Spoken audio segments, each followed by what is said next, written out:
Hello, welcome to One India News. I am Akash. Now, the Indian Army has carried out two different operations in which it has gunned down some of the militants responsible for the killing of the 18 military jawans in Manipur. And to talk to me more about this issue, I have Vicky Nanjappa with me on the show. So, Vicky, welcome to the show.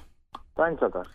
So, Vicky, first of all, I just want to get your reaction about the swiftness that the Indian Army has shown in gunning down the militants responsible for the killing of 18 jawans in Manipur.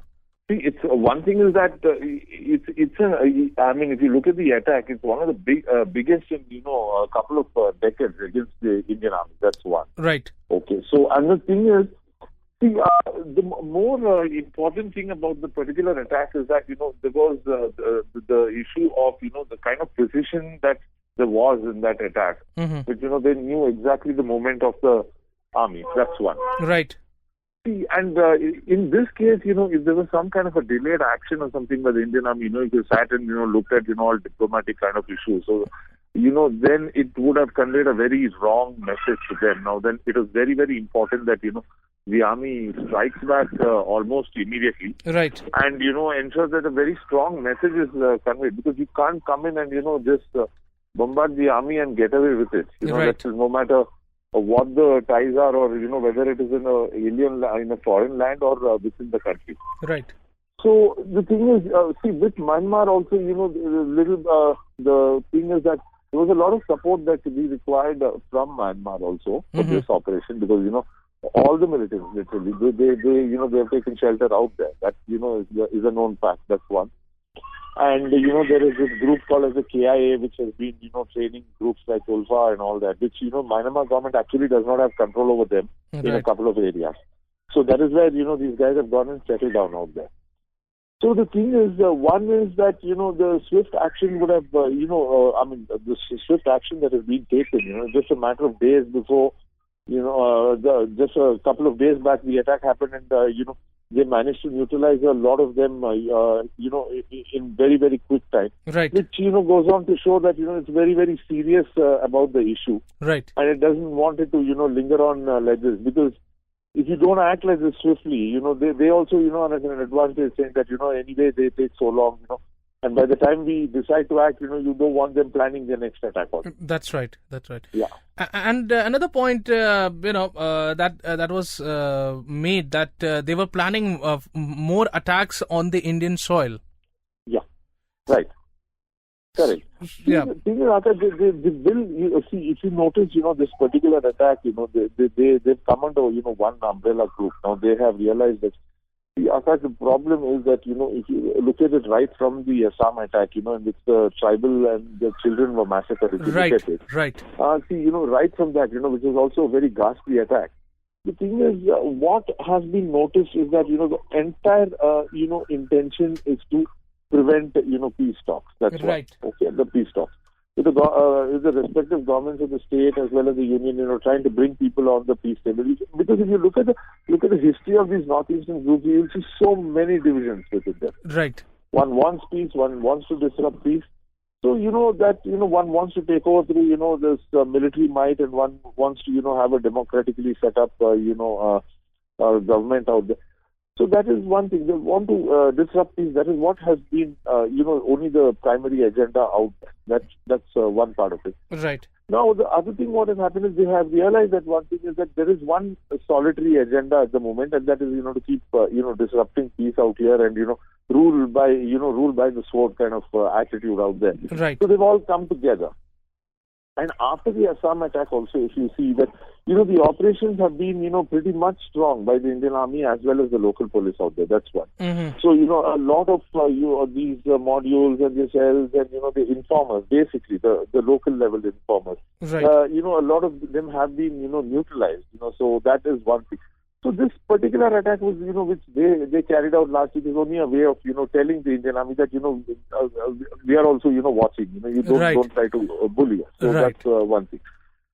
So they will see now what happens is it all depends on, how far the Indian Army can go there in Myanmar and, with the help of Myanmar to, neutralize these people there. Because, unless you get the leaders, it's very difficult to, stop these outfits. That is one. So more attacks will be, can be expected in this belt because, Right. Each one trying to convey a message. Each one is trying to fight for supremacy. So, 24/7, 365 days, you need to be on alert in Northeast. Right.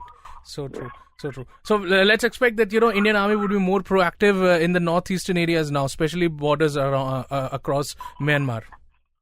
Yes, absolutely. The thing is, the border areas which have been, extremely, what is that? I mean, it's been pretty easy of all these years for them to, what is that? It's been pretty easy for them to actually, get in and get out of that. So that is one issue. The thing is, it's going to be very difficult for them to, set up a base here in India. Right. And then, to continue to operate out of India because they'll be flushed out in no time. That's true.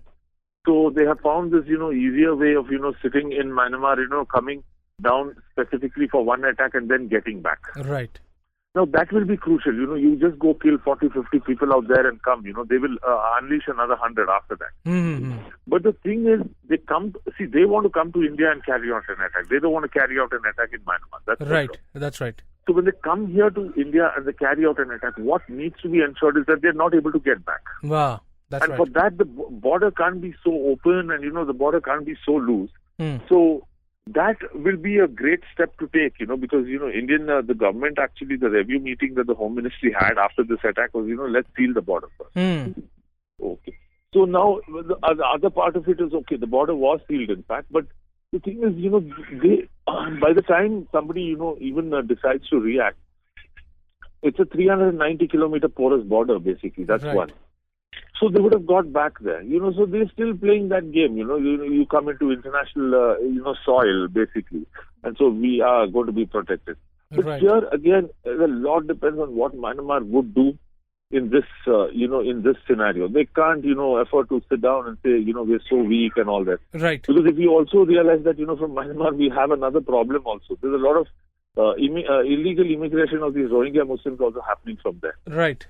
So we have that issue also to deal with. Mm-hmm. So the border control out there is going to be extremely crucial if you want to beat all these problems there.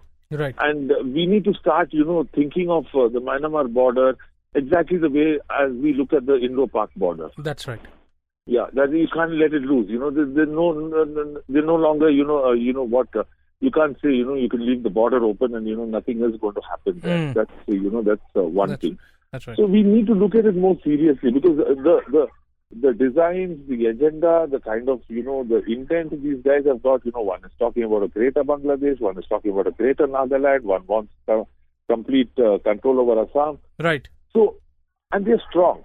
And they are really strong. That's another part, the flow of arms, and if you see the kind of weapons that they have used. Right, of course, this attack, in this latest attack, we have seen RPGs, the use of yes. That's right. So, they are going, the best part, Akash, this neutralizing and these attacks, these keep happening, this one-upmanship. But the thing is to stop them from running away from the country. Right. And taking shelter somewhere, giving them ample time again to regroup and then come back and attack you once again. Right. So the momentum at this very moment is very, very important. It has to be a start to finish kind of operation. Right. So I hope this sort of a counter attack by the Indian Army might have put them on the back foot, and it will take them some time, and it would also give Indian Army some time to think and how to retaliate to any of the further attacks that happen. Yes, that's right. That's correct. Right. Well, on that note, thank you very much, Mickey, for coming on the show. Thank you, Akash. Thank you very much. Thank you. So that was Ricky Nanchapa with me on the show talking about the recent retaliation that Indian Army with the collaboration of the Myanmar has taken out in the retaliation of the killing of 18 Jawans in Manipur. Well, that's all the time we have today on the show. But for more news and updates, log on to our YouTube channel www.youtube.com/OneIndiaNews.